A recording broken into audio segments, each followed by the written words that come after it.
네, 여러분 반갑습니다. 오늘 그리스도를 본받아 제 3장 진리의 교훈 함께 나누려고 하는데요. 특별히 화요일부터 우리가 이 그리스도를 본받아 전문을 수록하고 있습니다. 어떤 분들은 전화기로 볼 때 어떻게 봐야 되는지 나오지 않아서 헷갈리는 분도 볼 수 있는데, 그 제목 옆에 보면 조그만 V자가 있는데 거기를 손으로 한번 터치해 주시면 설명이라는 부분에 있어서 우리 그리스도를 본받아 전문이 이제 밑으로 나오게 되어 있습니다. 그렇게 전문과 함께 보게 되면 조금 더 편안하게 또 좀 더 깊은 은혜의 자리로 나아갈 수 있을 것이라 생각합니다.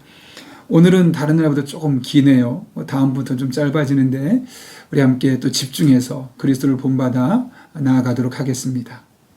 첫 번째 내용 한번 제가 읽어보겠습니다. 덧없고 허망한 수사들이나 말들이 아니라 분명하게 드러나 있는 진리 그 자체로부터 가르침을 받는 사람은 복이 있습니다. 우리 자신의 판단이나 느낌들은 흔히 우리를 속여서 진리를 제대로 볼 수 없게 만듭니다. 우리에게 감추어져 있어서 잘 알지 못하는 것들에 대해서 입에 거품을 물고 열변을 토한다고 해서 그것이 우리에게 무슨 유익이 되겠습니까? 우리가 그런 것들을 알지 못한다고 해서 하나님께서 최후의 심판 때에 우리를 책망하시겠습니까? 우리에게 꼭 필요하고 유익한 것들은 등한시한 채 호기심에 이끌려서 우리에게 해로운 것들에 마음을 쓰는 것은 너무나 어리석은 일입니다. 그것은 눈이 있어도 보지 못하는 것입니다. 여기 자세히 살펴보면 우리에게 꼭 필요하고 유익한 것들은 등한시한 채 호기심에 이끌려서 우리에게 해로운 것들에 마음을 쓰는 것은 이라는 부분을 보게 되면 결국 우리 삶에 우리가 관심을 갖고 있는 것은 두 가지 영역이 될 수 있는데, 하나는 꼭 필요하고 우리에게 유익한 것들, 그러나 또 하나는 우리에게 해로운 것들이 있을 수 있다는 것이죠. 그런데 사실 우리의 마음이 많이 가는 것은 우리에게 꼭 필요하고 유익한 것이라기보다는 우리에게 해로운 것일 수도 있다는 것을 우리에게 경계로 말씀하고 있습니다.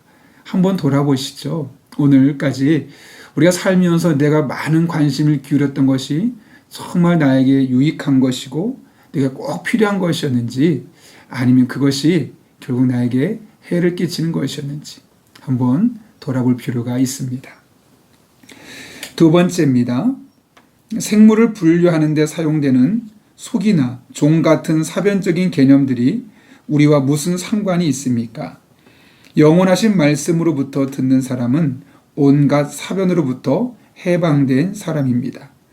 이 말씀으로부터 만물이 창조되어 존재하고 만물이 이 말씀을 선포합니다. 이 말씀이 만물의 근원이고 우리에게 말하고 있는 것도 이 말씀입니다. 이 말씀 없이는 아무도 올바르게 깨달을 수도 없고 제대로 판단할 수도 없습니다. 만물이 이 말씀으로부터 나와서 이 말씀으로 돌아가고 이 말씀 안에 존재하는 것을 아는 사람은 안식을 얻고 하나님 안에서 평안을 누릴 수 있습니다. 오 진리신 하나님, 나로 하여금 영원한 사랑 안에서 주님과 하나가 되게 해 주소서. 많은 것들을 읽고 듣는 것이 자주 나를 지치게 합니다. 내가 원하고 사모하는 모든 것은 주님 안에 있사오니 주님 안에서 모든 박사들로 입을 다물게 하시고 모든 피조물로 잠잠하게 하시며 오직 주님께서만이 내게 말씀하소서. 여기에서 우리에게 말하고 있는 바가 무엇일까요? 하나님이 말씀이 진리라는 것이고 이 말씀이 우리의 모든 것을 새롭게 하시고 깨닫게 하시고 또 이끌어 가심을 말씀하고 있는 겁니다. 더 깊은 내용을 위해서 세 번째로 곧바로 넘어가도록 하겠습니다. 마음이 단순해질수록 사람은 애쓰거나 수고하지 않아도 더 많은 것들과 더 깊은 것들을 깨닫게 됩니다. 그런 사람은 위로부터 오는 명철의 빛을 받기 때문입니다. 그의 마음은 순전하고 단순하며 견고해서 많은 일을 하여도 흐트러지지 않습니다. 왜냐하면 그런 사람은 모든 일을 하나님의 영광을 위하여 하고 전혀 자기 자신의 유익을 구하려고 하지 않기 때문입니다. 당신을 무엇보다도 더 방해하고 괴롭히는 것은 당신의 마음속에서 죽지 않고 펄펄 살아뛰는 육정이 아닙니까? 선하고 경건한 사람은 자기가 해야 할 일들에 앞서 그 마음이 정리되어 있기 때문에 어떤 일들을 할 때 악한 욕망에 끌려가지 않고 모든 일을 올바른 이성의 판단에 따라 행합니다. 자기 자신을 이기려고 고군분투하는 사람보다 더 치열하고 힘든 싸움을 싸우는 사람이 어디 있겠습니까? 자기 자신을 이기고 날마다 더 강해지며 더욱더 성장해 나가는 것이야말로 우리가 힘써야 할 일입니다. 마음이 단순해질수록 사람은 애쓰거나 수고하지 않아도 더 많은 것들, 또 더 깊은 것들을 깨닫게 된다고 하죠. 그 이유는 위로부터 오는 명철의 빛을 받기 때문이다 라고 이야기하고 있습니다. 우리가 마음이 단순해지고 싶어하는 경향이 있죠. 실제로 단순하게 살아라 라는 책까지 있습니다. 그만큼 단순하게 사는 것이 우리에게 큰 유익을 주기 때문인데, 우리가 단순하게 살려고 많은 책들을 탐닉하고 자기 개발서들을 읽는 것은 참 유익하지만, 오늘 본문이 우리에게 말하는 것은 단순해지고자 하는 사람은 위로부터 오는 명철의 빛을 받게 될 때 단순하게 되올 수 있고, 그럴 때 더 많은 것과 더 깊은 인생의 진리를 깨닫게 된다고 말씀합니다. 그리고 위로부터 오는 명철의 빛은 하나님의 말씀을 통해 우리에게 주어지는 것이죠. 네 번째입니다. 현세에서 완전하다고 하는 모든 것들은 불완전한 부분을 아울러 지니고 있고, 그것들을 관찰하고 사고하는 우리의 모든 능력에도 일정 정도 결함이 존재합니다. 그러므로 심오한 지식을 추구하는 것보다는 자기 자신을 대단한 존재로 여기지 않고 스스로 낮아지는 것이 하나님께로 나아가는 더 확실한 길입니다.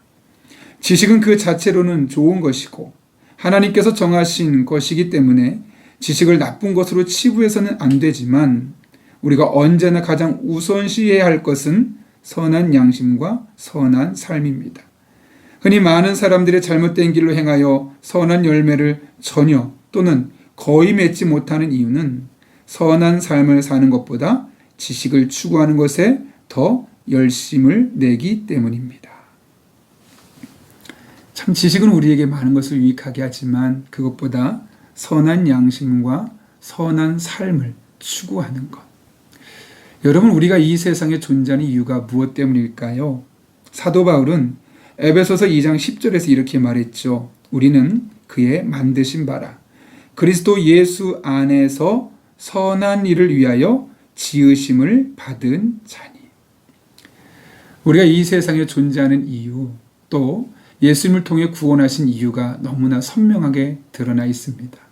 선한 일, 선한 양심 가지고 이 세상에 살아가는 것. 그것이 우리가 존재하는 이유 중에 하나입니다. 물론 선한 양심을 살기 때문에, 선한 삶을 살기 때문에 박수받지 못할 때도 있습니다. 때로는 너무나 올곧기 때문에 사람들로부터 무시를 당할 수도 있습니다. 그러나 그것이 옳은 길이기에 우리는 그 길을 걸어야만 할 것입니다. 다섯 번째입니다. 만일 사람들이 논쟁을 일삼는 데 들이는 관심과 노력을 악을 뿌리 뽑고 덕을 세우는 일에 쏟는다면 이 세상에는 이렇게 많은 악한 일들과 추한 일들이 없을 것이고 수도원에도 이러한 방종함이 없을 것입니다. 장차 저 최후의 심판의 날에 하나님께서는 우리에게 무엇을 읽었는지가 아니라 무엇을 행하였는지를 물으실 것이고, 얼마나 말을 잘 하였는지가 아니라 얼마나 거룩하게 살았는지를 물으실 것입니다. 당신이 잘 알고 있는 사람들 중에서 이 세상에 살아있는 동안에 학식으로 이름을 날렸던 대가들과 박사들이 지금은 어디에 있는지를 내게 한번 말해 보십시오. 생전에 그들이 앉아있던 자리들은 이미 다른 사람들이 차지하고 있고, 그 후임자들은 자신들의 선임자들이었던 그 대가들과 박사들을 단 한 번도 생각한 적이 없을 것입니다. 그들이 살아있는 동안에는 꽤 중요한 사람들처럼 보였지만 지금은 아무도 그들에 대하여 말하지 않습니다. 요즘도 많은 논쟁들이 있습니다. 가난한 사람을 놓고, 또 차별을 놓고, 또 정치를 놓고 많은 논쟁들이 있죠. 그런데 여러분, 우리가 논쟁에 앞서서 무엇이 옳은가를 생각하고 그 옳은 일을 이뤄내기 위해서 마음을 합해 간다면 사실 이 세상에 이와 같은 많은 악은 조금씩 사라지게 될 것입니다. 이 책을 쓰던 당시에 수도원에 방종함이 있었다라는 것을 보면 참 안타깝습니다. 수도사들이라면 다른 사람보다 훨씬 더 높은 도덕적 기준을 가지고 살았을 텐데 그들이 하나님 앞에 논쟁 대신 악을 뿌리 뽑고 덕을 세우는 일을 앞서지 않았기 때문에 수도원에서도 이런 일이 있었다는 것이죠. 교회도 다르지 않습니다. 교회가 악을 뿌리 뽑고 사람과 사람 사이에 덕을 세우는 일에 마음을 쏟지 않게 된다면 결국 우리는 논쟁할 수밖에 없습니다. 물론 교회 안에 크고 작은 일로 토론이 필요하지만 그 목적은 악을 뿌리 뽑고 교회 안에 덕을 세우는 것입니다. 혹여라도 덕을 세우는 일에 내가 제시하는 주제가 논쟁거리가 되고 문제가 된다면 때로는 우리가 그것을 과감하게 내려놓을 필요도 있겠지요. 중요한 것은 우리가 이와 같은 악을 뿌리 뽑고 덕을 세우는 일을 위하여 하루하루 또 한 걸음 한 걸음 내디뎠으면 좋겠습니다. 마지막 6번째인데요. 세상의 영광은 너무나 신속하게 지나가 버립니다. 만일 그들이 자신들이 그토록 열심히 추구하였던 지식에 부합하는 삶을 살았더라면 그들이 읽고 연구하였던 많은 것들이 그래도 그렇게 헛되지는 않았을 것입니다. 이 세상에는 하나님을 섬기는 데는 관심이 없고 오로지 헛된 지식을 추구하다가 스스로 멸망해 가는 사람들이 얼마나 많은지 모릅니다. 그런 사람들은 낮아지기보다는 높아져서 위대한 사람이 되고자 하였기 때문에 그 생각이 허망하여졌습니다. 자기 자신을 보잘것없는 자로 여기고 온갖 최고의 명예를 아무것도 아닌 것으로 여기는 사람이 진정으로 위대한 사람입니다. 그리스도를 얻기 위하여 세상에 속한 모든 것들을 배선물로 여기는 사람이 진정으로 지혜로운 사람입니다. 자신의 뜻을 버리고 하나님의 뜻을 행하는 사람이 진정으로 아는 사람입니다. 너무나 잘 아는 속담을 이야기하고 마치려고 하는데요. 호랑이는 죽어서 가죽을 남기고 사람은 죽어서 이름을 남긴다고 하죠. 물론 우리가 역사에 남을 만한 이름을 남긴다는 것은 결코 쉽지만은 않을 겁니다. 그러나 적어도 하나님의 생명책 안에 우리가 어떤 사람으로 기록될 수 있을지에 대해서는 우리가 한번 진지하게 고민해 보았으면 좋겠고, 적어도 내가 믿음 생활하는 이 공동체 안에서 그리고 우리 가정 안에서 내 이름 석자가 어떻게 남겨지고 어떻게 기억될 수 있을지를 한 번쯤은 생각해 보고 그 다음에 우리가 말과 행동을 해 나간다면 우리의 삶이 얼마나 많은 변화를 경험할 수 있겠습니까?